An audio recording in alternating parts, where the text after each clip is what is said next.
नवरात्रि के दौरान कन्या पूजन का विशेष महत्व होता है। इस दौरान लोगों द्वारा घरों में कुल देवी का पूजन भी होता है। किसी के घर सप्तमी तो किसी के घर अष्टमी पूजन होता है। इस दिन भक्त मां को रूप में कन्या भोजन करते हैं। पर क्या आप जानते हैं इस दौरान कई बातों का ध्यान रखने की विशेष जरूरत होती है। तो दोस्तों, स्वागत है आपका हमारे YouTube चैनल आर के वास्तु टिप्स में। कन्या पूजन के दौरान इन बातों का रखें खास ध्यान। सम्मान पूर्वक कराएं कन्याओं को भोजन। आप जब भी घर पर कन्याओं को भोजन पर बुलाएं तो सीधे भोजन न कराएं। पहले कन्याओं के चरणों को धोएं। इसके बाद कन्याओं को पूर्व दिशा की ओर मुंह करके साफ आसन पर बैठाएं। इसके बाद उन्हें कुमकुम और चावल का टीका लगाएं। सभी को विधि विधान को करने के बाद ही कन्याओं को खीर, पूड़ी, सब्जी और हलवा चने का प्रसाद ग्रहण करने को दें। इस दौरान इस बात का ध्यान रखें, उन्हें जरूरत के अनुसार भोजन करने दें। भोजन खाने के लिए जबरदस्ती न करें। कन्याओं को इन चीजों की भेंट देकर करें। विदा आप कोशिश करें, जब भी कन्याओं को भोजन कराएं तो उन्हें उपहार में अपनी सामर्थ्य के अनुसार उपहार दें। कोशिश करें कि उन्हें लाल चुनरी, मिठाई, बर्तन या सिक्के भेंट किए जाएं। इसके बाद उनके पैर पडडी डीचना न भूलें। कन्या पूजन में जहां तक संभव हो सके 2 से लेकर 10 वर्ष तक की कन्याओं को शामिल किया जाना चाहिए। इतना ही नहीं, कन्या पूजन में कम से कम 9 देवियां जरूर होनी चाहिए। इन्हें मां का रूप मानने से मां का आशीर्वाद प्राप्त होता है। इन बातों का रखें विशेष ध्यान। घर पर जब भी कन्याओं का पूजन के लिए बुलाएं, उन्हें अपमानित न करें। किसी भी कन्या को डांटें नहीं। पूरी श्रद्धा भाव से उनका पूजन करें। भूल कर भी कन्याओं को बासा भोजन न कराएं। ये बेहद अशुभ माना जाता है। इस बात का ध्यान रखें कि कन्या पूजन के तुरंत बाद सफाई न करें। अगर आप कन्या भोजन नहीं करा पा रहे हैं तो भोजन भेजकर भी दान किया जा सकता है।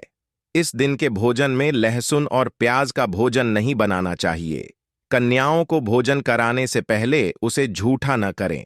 कन्याओं को प्रसाद देने के बाद ही भोजन ग्रहण करें। कन्या पूजन में कन्याओं के माध्यम से माता तक भक्तों के द्वारा कराया गया भोजन पहुंच जाता है।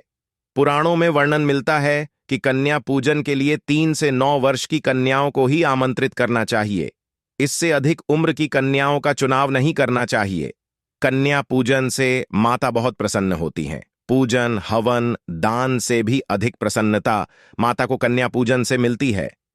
3 साल की कन्या पूजन के लिए शास्त्रों में बताया गया है कि 3 साल की कन्या को भोजन करवाने और पूजन करने से त्रिदेवी लक्ष्मी, सरस्वती और काली की पूजा का फल मिलता है। इससे तीनों देवियों प्रसन्न होकर आशीर्वाद देती हैं। 4 साल की कन्या पूजन में 4 साल की कन्या का पूजन करने और उन्हें भोजन करवाने से बड़ा ही कल्याण होता है। इनकी पूजा से देवी सुख समृद्धि प्रदान करती हैं।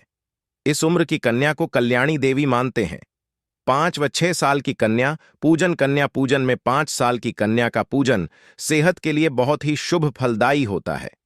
5 साल की कन्या के पूजन से आरोग्य सुख की प्राप्ति होती है। इन्हें देवी रोहिणी के नाम से जाना जाता है, जो देवी पार्वती की बहन है। वहीं 6 साल की कन्या के पूजन से ज्ञान और विद्या की प्राप्ति होती है। 6 साल की कन्या को कालिका देवी के रूप में माना जाता है।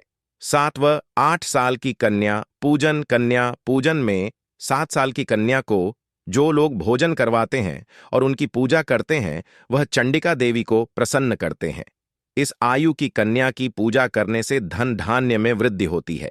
जबकि 8 साल की कन्या देवी शांभवी रूप में होती है, जिनकी पूजा करने से प्रसिद्धि और प्रतिष्ठा की प्राप्ति होती है। 9 साल की कन्या पूजन के लिए जो लोग 9 वर्ष की कन्या की पूजा करते हैं, वह मां दुर्गा की पूजा का फल पाता है। इस उम्र की कन्या को दुर्गा रूप में माना जाता है, जिन्हें भोजन करवाने से कठिन कार्य भी सफल होते हैं और शत्रुओं पर विजय प्राप्त होती है। नवरात्रि में कन्या पूजन के लिए 9 दिनों में आप 9 कन्याओं को भोजन करवा सकते हैं, या फिर अष्टमी या नवमी तिथि को 1, 5, 7 अथवा 9 कन्याओं और 1 बालक को भोजन करवाना चाहिए। इससे कन्या पूजन का लाभ और पुण्य प्राप्त होता है। नवरात्रि कन्या पूजन में करें इन चीजों का दान। किताबों का भी करें दान एक तरफ, जहां कुंवारी कन्याओं को भोजना कराने और उन्हें वस्तुएं दान करने से नौ दुर्गा को प्रसन्नता होती है।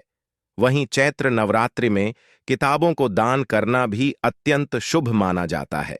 किताबों को दान करने से किसी भी व्यक्ति के जीवन में कभी भी दुख का सामना नहीं करना पड़ता। मां लक्ष्मी के साथ मां सरस्वती मेहरबान रहती हैं। ऐसे करें मां जगदम्बा को प्रसन्न। कई बार ऐसा भी होता है कि लोग पूजा पाठ बहुत विधि विधान पूर्वक करते हैं, लेकिन उनके ऊपर दुखों का साया बढ़ाया करता है। ऐसी स्थिति में नवरात्रि के 9 दिन मां जगत जननी जगदम्बा हरे कपड़े में छोटी इलायची दान करना चाहिए। ऐसा करने से आए हुए सभी विपत्तियों का नाश होता है। नौकरी के नए अवसर प्राप्त होते हैं। केले का जरूर करें दान। वहीं दूसरी तरफ नवरात्रि में केले का दान करना भी बेहद शुभ माना जाता है। नवरात्रि में केले के दान करने से घर में बरकत बढ़ती है, धन वृद्धि होती है। जरूरतमंद लोगों को नवरात्रि के दिन दान करना अत्यंत शुभकारी माना जाता है। यहां दी गई जानकारी ज्योतिष शास्त्र के मुताबिक है। आर के वस्तु टिप्स चैनल इसकी पुष्टि नहीं करता है।